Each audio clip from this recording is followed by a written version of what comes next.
Good day, I'm Andrea Chisholm and this is your JIS News for Thursday, August 14.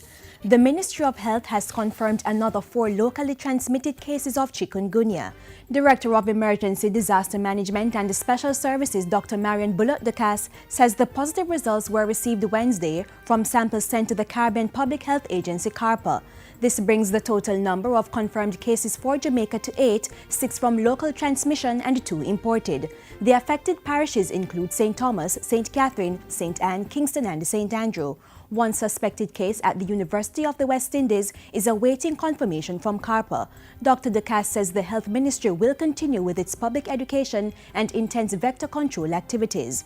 And Jamaicans are reminded that although there is now local transmission of chikungunya, individuals can significantly reduce the spread of the disease by limiting opportunities for the Aedes aegypti mosquito to breed. For more information, contact the Ministry's Emergency Operations Center at 1-888-663-5683 or 1-8881-LOVE. 9 rural area schools will be expanded and rehabilitated with $160.5 million in funding from the Caribbean Development Bank. Contracts were recently signed to execute the work on the schools which are located in the parishes of Trelawney, St. Elizabeth, St. James and Clarendon. The work will be under the Community Investment Project and includes replacement of pit latrines, expansion of classrooms and construction of perimeter fencing and play areas among other works. This investments here speaks to the priority being placed on rural development by government through investment in rural education. This is consistent with state policy reflected in the Ministry of Education that our rural institutions must get priority. And so it's very, very important that we have appropriate education institutions and that you don't have to travel multiple kilometers to find a good school for your children. Construction will be carried out by 9 contractors over a period of 4 months. Come next year, there is to be a 15% increase in the stipend offered to early childhood teachers by the government. Education Minister Reverend Ronald Thwaites made the announcement recently during the ministry's Region 1 Back to School conference in Kingston. We can raise it by 15%. Again, from our existing resources, there's no more money.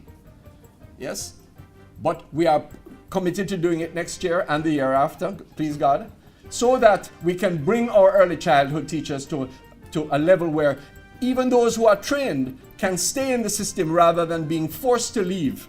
Jamaica's CARICOM partner Trinidad and Tobago has heaped praises on the island's agriculture sector while indicating a desire to strengthen ties between both nations in that arena. Tobago's agriculture representative expressed his desire for a greater partnership during the recent Denby Agriculture Show in Clarendon. You in Jamaica have achieved something that other Caribbean islands do not, which is food security for the island.